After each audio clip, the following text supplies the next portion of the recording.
Waalaikumsalam. Mohon izin menyampaikan jurnal reading hubungan antara tingkat imunoglobulin M atau IgM spesifik rubella dengan hasil pemeriksaan brainstem evok respon audiometri pada pasien sindrom rubella kongenital. Terima kasih kepada Dr. Mulyasaro, spesialis THT-KL konsultan MS IMAT sebagai pembimbing dan rekan-rekan THT sekalian yang mengikuti pembacaan jurnal pada pagi hari ini.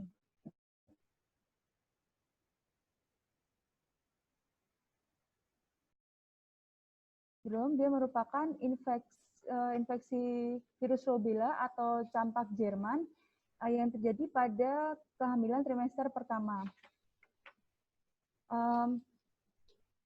CRS ini pada tahun 1962 sampai 1965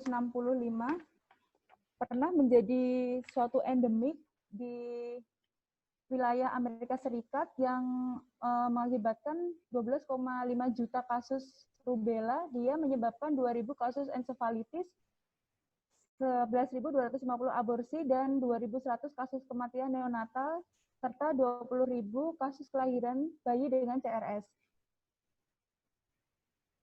CRS biasanya mengenai pada minggu ke-12, 13 sampai 37, serta 18 sampai 24. Di mana pada kehamilan dengan minggu ke-12 ini menyebabkan infeksi rubella bawaan sebanyak 90% dan dia akan menyebabkan resiko cacat bawaan hampir 100%. Jika dia mengenai pada usia kehamilan 13 sampai 17%, dia akan memiliki berisiko infeksi sebesar 60% dan risiko cacat sekitar 50%. Apabila dia mengenai pada usia kehamilan 18 sampai 24 minggu, berisiko infeksi sekitar 25% dan hampir tidak ada risiko cacat bawaan. Di mana nantinya infeksi CRS ini akan mengakibatkan kebutaan, gangguan pendengaran, penyakit jantung bawaan, dan keterbelakangan mental. Jika ada kehamilan dengan infeksi CRS, dia akan menyebabkan kerusakan sel pada organ janin atau filicorialis dan juga sel endotel kapiler. Dan nantinya dia akan menyebabkan perubahan kokleosakular yang akan menyebabkan perubahan pada membran tektoria, ditemukan tergulung dan melayang di sulcus. Nantinya dia akan menyebabkan gangguan SNHL. Untuk itu, karena gejala dari infeksi rubella yang tidak khas dan diagnosa dengan gejala klinis yang tidak akurat, diperlukan pemeriksaan laboratorium untuk menentukan kadar imunoglobulin G dan imunoglobulin M dengan sediaan bisa oral fluid atau OF atau dengan dry blood spot atau DBS yang hasilnya sensitivitas dan spesifitasnya sebanyak 96% sampai 100%. Screening antibodi ini jika dilakukan pada pasien dengan usia 3 bulan dan kadar IgG dan IgM positif, maka dia didiagnosis dengan CRS yang dikonfirmasi atau confirm CRS. Kemudian ada beberapa pemeriksaan yang dilakukan pada pasien dengan curiga CRS. Yang pertama adalah OAE. OAE di sini untuk menilai keadaan koklea atau sel rambut, yang hasil pemeriksaan ini dapat bermanfaat untuk pemeriksaan pendengaran pada neonatus dan bayi, memperkirakan sensitivitas pendengaran pada kisaran tertentu, membedakan gangguan sensorik dan saraf pada gangguan pendengaran sensori neural, pemeriksaan fungsional gangguan pendengaran atau pura-pura atau yang sering kita sebut dengan malingering. Kemudian juga pemeriksaan BERA. Pemeriksaan BERA adalah prosedur elektrofisiologis yang penting untuk evaluasi pendengaran. Untuk perkembangan BERA memiliki signifikasi klinis pada 2 bidang. Yang pertama untuk evaluasi dan diagnosis sistem pendengaran perifer dan kelainan yang terkait, dan yang kedua kaji integritas saraf akustik dan jalur akustik pada tingkat kaudal batang otak. Kemudian juga dilakukan pemeriksaan ASSR. Tujuan dari penelitian ini untuk mengetahui apakah ada korelasi rubella spesifik, tingkat imunoglobulin M spesifik, dengan batas atas dengan batas ambang dengar pada pasien dengan CRS di RS Dr. Sarjito, Yogyakarta. Metode penelitian yang dilakukan dengan observasional menentukan korelasi antara tingkat rubella spesifik IgM dengan hasil pemeriksaan BERA. Desain penelitian adalah cross-seksional. Statik penelitian adalah semua anak-anak pasien dengan diagnosis CRS dari Rumah Sakit Dr. Sarjito Yogyakarta dari 2011 hingga Desember 2016 yang memenuhi kriteria inklusi dan eksklusi. Penelitian ini dilakukan pada bulan April 2017. Pasien anak dengan diagnosis CRS harus dilakukan pemeriksaan IgM dan BERA. Variabel penelitian adalah hasil pemeriksaan spesifik rubella IgM dan BERA, kemudian diuji normalitas data dengan Kolmogorov-Smirnov dengan hasil distribusi data yang abnormal, dan diuji korelasinya dengan uji korelasi Spearman, dan hasilnya diplotkan data berpasangan pada diagram Cartesian yang disebut dengan scatter plot atau scatter diagram. Untuk hasil penelitian, untuk karakteristik subjek di sini usia sampel yang ketika dia didiagnosis CRS termuda dari usia 0 bulan, yang tertua adalah 23 bulan dengan rata-rata usia 7,02 bulan. Kemudian untuk perbandingan antara laki-laki dan perempuan, pada laki-laki jumlahnya 27 dan pada perempuan 20. Di sini dari hasil penelitian ini ada yang mengalami gangguan jantung atau PJB. Di sini sebanyak 38, yang tidak mengalami gangguan PJB ada 9. Kemudian yang mengalami katarak dia ada 30, yang tidak ada 17. Dan yang mengalami ketulian ada 45, dan yang tidak ada 2. Dengan hasil BERA normalnya ada 2, hasil BERA yang ringan ada 3, sedang ada 1, berat ada 9, dan yang proven ada 32. Dengan IgM-nya positif 46 dan yang negatif 1.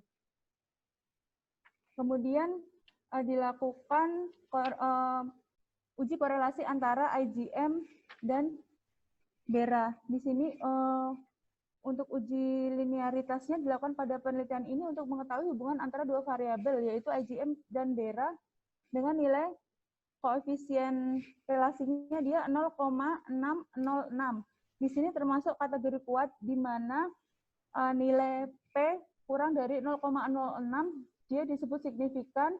Jika dia lebih dari 0,05 dia tidak signifikan, dengan kekuatan korelasinya 0,000 sampai 0,199 dia lemah, sangat lemah. Jika 0,2 sampai 0,399, sedang jika 0,4 sampai 0,599 dia kuat, jika 0,6 sampai 0,799, dan pada penelitian ini hasilnya 0,606. Jadi dia korelasinya dia kuat. Kemudian untuk arah hubungan antara dua variabel yang diuji ke arah positif. Jadi arah positif di sini diartikan bahwa semakin besar nilai atau skor variabel imunoglobulin M diikuti dengan semakin besar nilai atau skor variabel BERA. Kesimpulan dari penelitian ini, ada korelasi positif antara imunoglobulin M atau IgM spesifik rubella dengan gelombang 5 pada pemeriksaan BERA. Hal ini dapat disimpulkan bahwa semakin tinggi spesifik tingkat imunoglobulin M rubella, semakin tinggi gangguan pendengaran. Untuk critical appraisal di sini diambil dari Joanna Brink Institute Critical Appraisal Tools.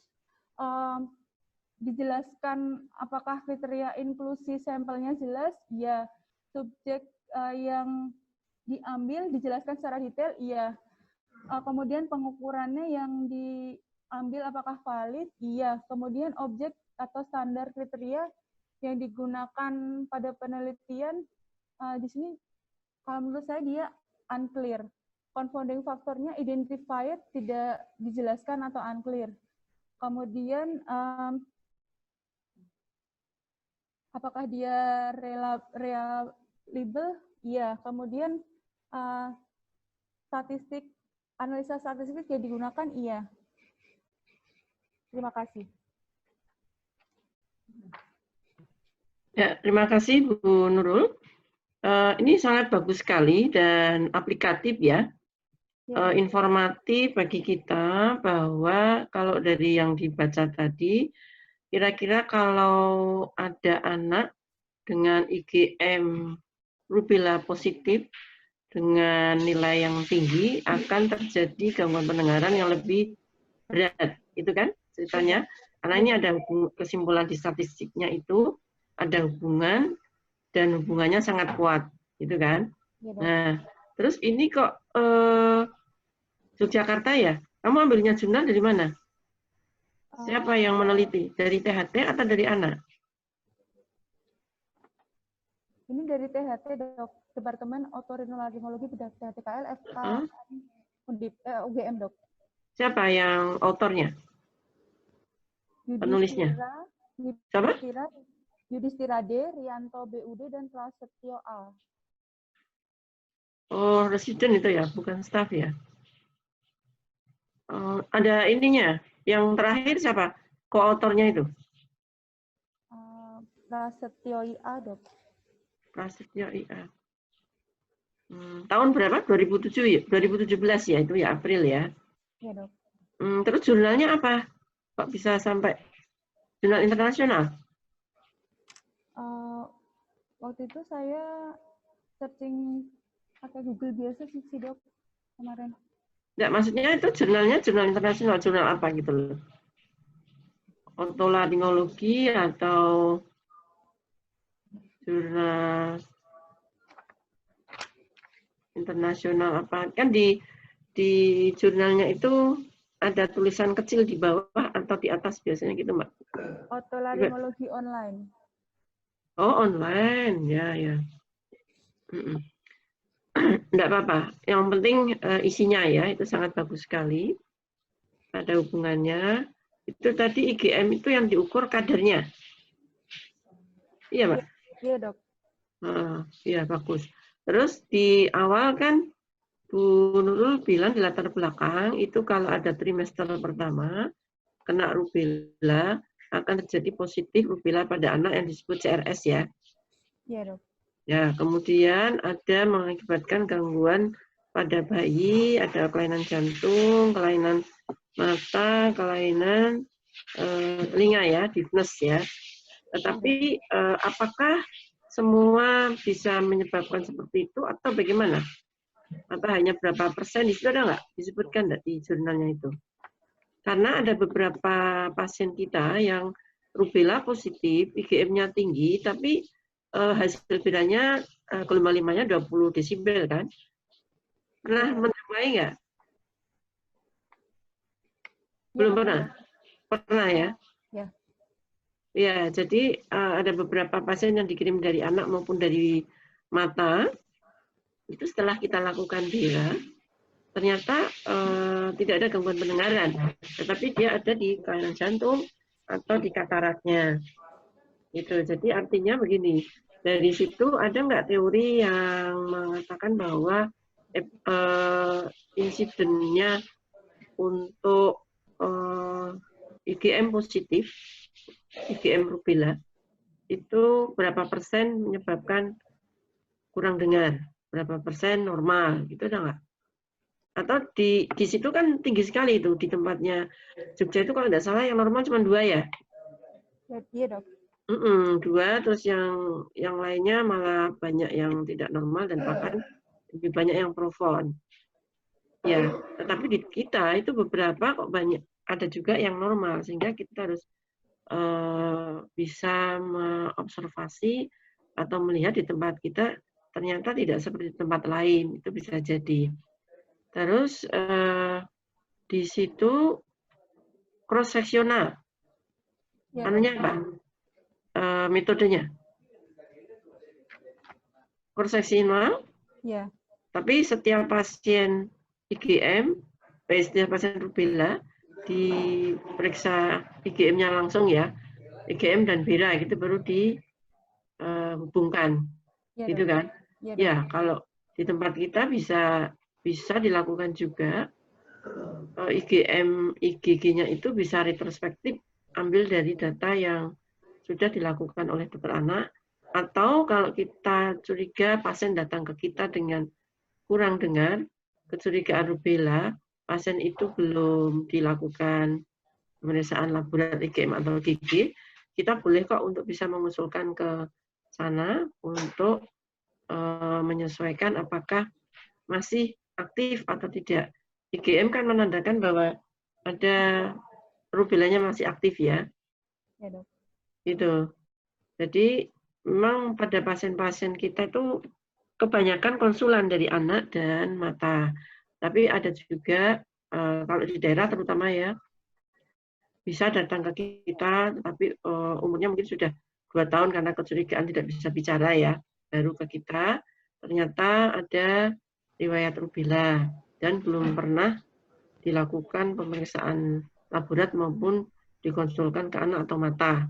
Jadi kita harus melakukan pemeriksaan yang sesuai dengan yang diharapkan, yaitu adanya satu temuan CRS yang tadi sudah disebutkan, tanda gejalanya ada trias yang mayor ya, katarak, deafness, terus penyakit jantung bawaan. Ya. Ya itu bisa untuk belajar kita, bisa juga untuk diteliti di tempat kita, bagaimana di kita apakah ada korelasinya atau tidak, kemudian IgM-nya ada atau tidak, perlu diperiksa atau tidak, karena pada umumnya kalau IgM itu masih aktif biasanya pada umur kurang dari 1 tahun ya. Tapi kalau sudah lebih dari 1 tahun, itu ketemuannya kebanyakan IgG. IgG itu artinya kan dia sudah pernah kena, tetapi saat ini sudah tidak aktif. Itu ya. Bagus sekali nih. Kalau Bu Nurul ada minat untuk nanti dibawa ke PITO atau KONAS, itu dari sekarang mestinya ngumpulin data seperti ini. Sama tidak apa-apa, tapi kan tempatnya berbeda. Kemungkinan nanti temuannya juga berbeda. Misalnya ada korelasi atau tidak ada korelasi. Itu nggak masalah. Yang penting kita sudah pernah meneliti dan memberikan data ke teman-teman atau ke disiplin ilmu THT maupun yang lainnya. Itu benar. Ya, baik dok. Terima kasih dokter. Kalau dari sisi Bu Nurul sendiri, setelah mendapatkan jurnal ini, itu harus mendapatkan dari sisi ilmunya bagaimana, dari sisi yang diteliti itu bagaimana, kemudian tadi critical price-nya sudah bisa mengoreksi kira-kira apa yang kurang pas, belum dijelaskan, artinya untuk ke depan bila kamu membuat suatu tulisan, itu harus lebih jelas untuk bisa dilakukan agar orang yang membaca seperti kamu misalnya tadi mengkritikal advice-nya itu semuanya bagus gitu. Jadi tadi kekurangannya apa Mbak? Tidak dijelaskan apanya? Objektif, standar, kriteria, ukuran dari laboratnya. Yang dikatakan IgM positif di situ berapa? Tidak dijelaskan sih dok, itu hasil berapa sampai berapa dikatakan positif atau negatifnya belum dijelaskan detail di situ. Oh lah ya itu ini ya berarti sangat kurang banget. Karena kan mengatakan itu ada korelasinya sangat kuat, kemudian IgM-nya positifnya dia dibilang semakin tinggi IgM semakin wiranya profon. Itu kan kalau tidak ada ukurannya berarti kan tidak valid itu. Iya kan? Artinya begini, positif memang, tetapi seberapa positifnya? Ukurannya misalnya positif itu 1,5 sampai 2, tapi ternyata sampai dia 100 sekian misalnya gitu. Itu kan bisa berpengaruh itu Mbak. Di definisi operasionalnya nggak disebutkan? Tidak dok. Oh ya, baguslah berarti kamu bisa mengkoreksi jurnal tersebut ya. Terus confounding faktornya misalnya apa? Faktor yang berpengaruh. faktor yang berpengaruhnya.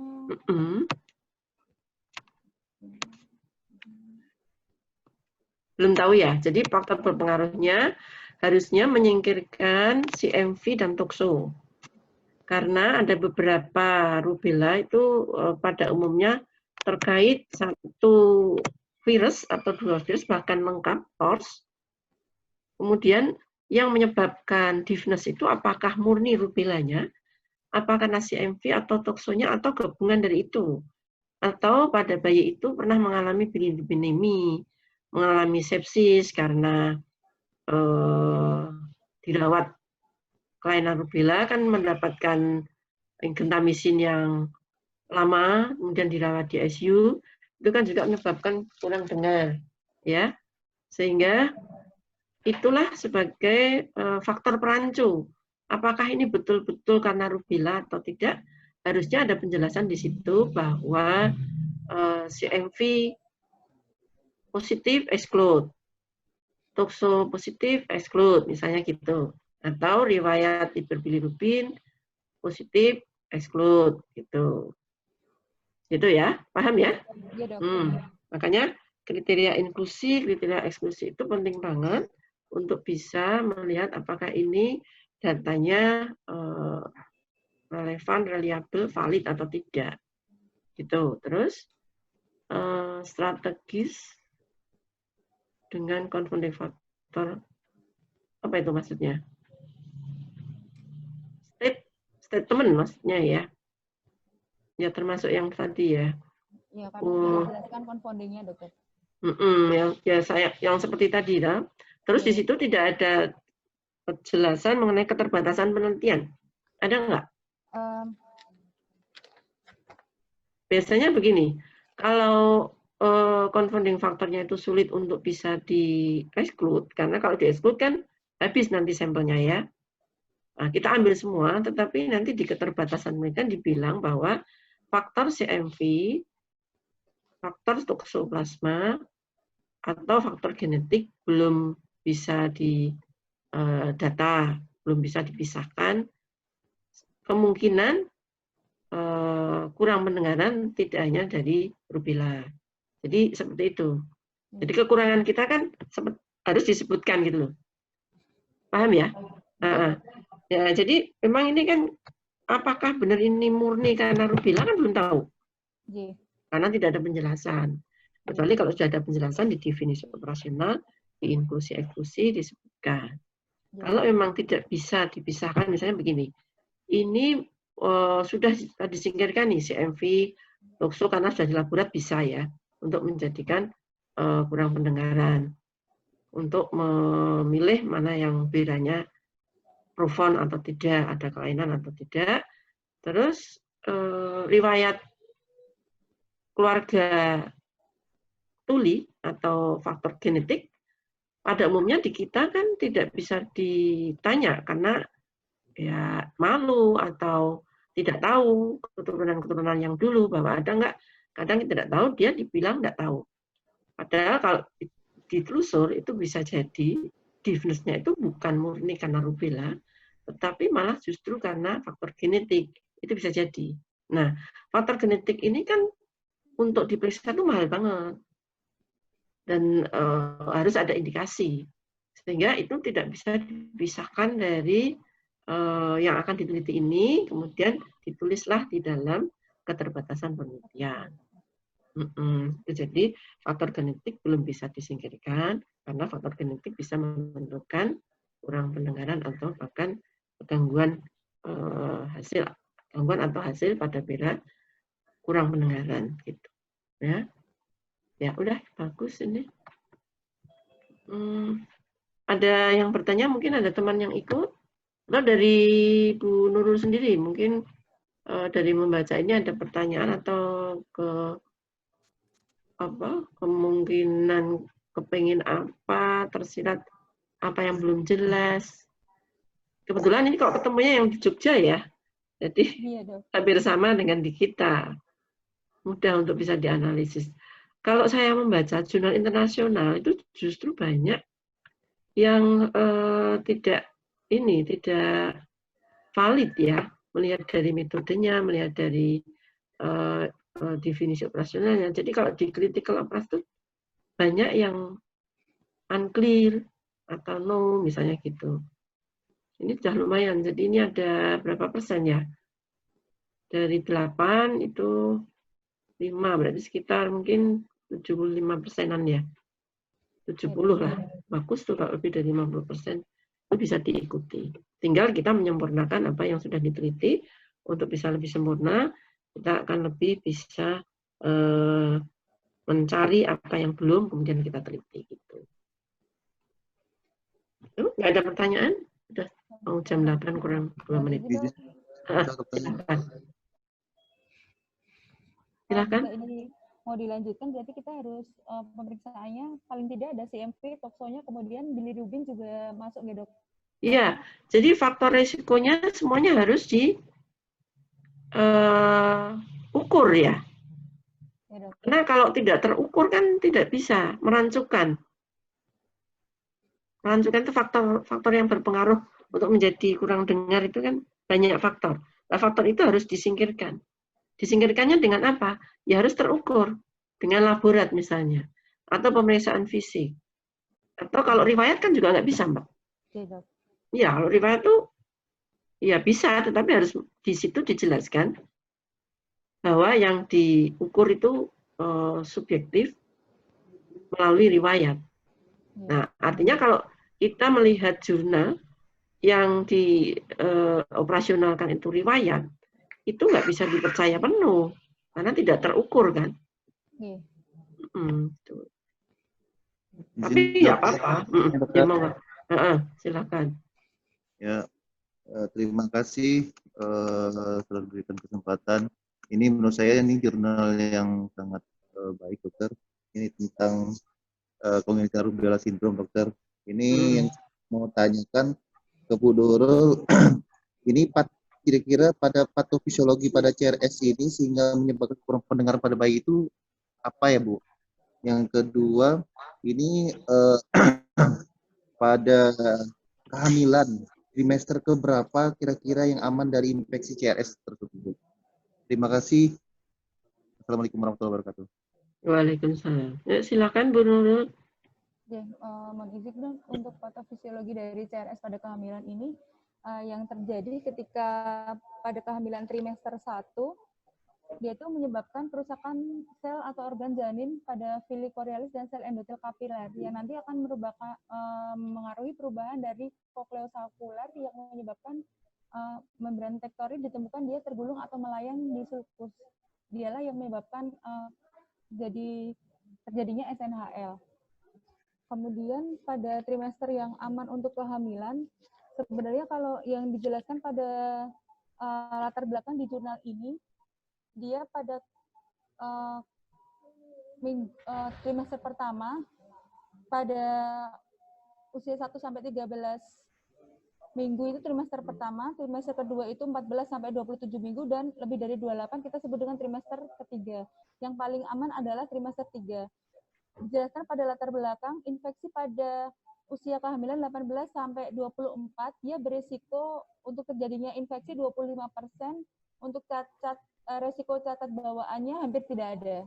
Jadi yang aman di trimester 3. Ya, 3. Ya, betul itu.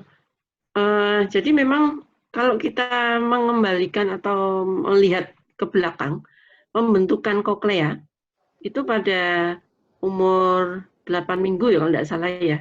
4 minggu atau 8 minggu itu sudah pembentukan sempurna. Kemudian setelah itu baru perkembangan dari persarafannya. Sehingga kalau sudah tumbuh sempurna, itu kemungkinan untuk ke arah menjadi gangguan pendengarannya kecil. Itu Pak Ansa, ya. Seperti tadi yang di jurnal juga sudah jelas betul, latar belakangnya sudah disebutkan di situ, kerusakannya di bagian apa, kemudian pada trimester pertama sekian persen, karena itu tadi. Tapi kita sekarang mengembalikan ke pembentukan koklea, berfungsinya suara, penyempurnaan saraf suara, itu ada minggu-minggunya. Nanti bisa dilihat lagi ya Bu Nurul, itu bisa untuk menerangkan menggambarkan bahwa mana yang tidak aman, mana yang aman. Itu. Iya, Dok. Ya. Itu Pak Ansa. Terus tadi pertanyaan kedua apa? Oh, sudah jadi gabung itu ya, patofisiologi dengan mana yang aman ya? Iya, Dok. Ya, ada Pak Heri di situ. Ada nggak? PLTcom. Nggak ada. Oh ya sudah. Ini terkait PLTcom sebenarnya banyak banget. Tapi nanti kapan-kapan aja kalau pas ada di PLTcom ya. Belajar tentang bagaimana CLS di masyarakat. Kita harus berbuat apa. Gitu ya. Karena ini jamnya sudah jam 8 lebih ya. Ada kuliah Dr. Faroka ya? Iya, Dok. Saya tutup aja ya. Saya Iya, live. Dok. Nanti monggo untuk bisa dilanjutkan kuliah dengan Dr. Fat. Terima kasih. Terima kasih, Dokter. Assalamualaikum warahmatullahi wabarakatuh. Waalaikumsalam warahmatullahi wabarakatuh.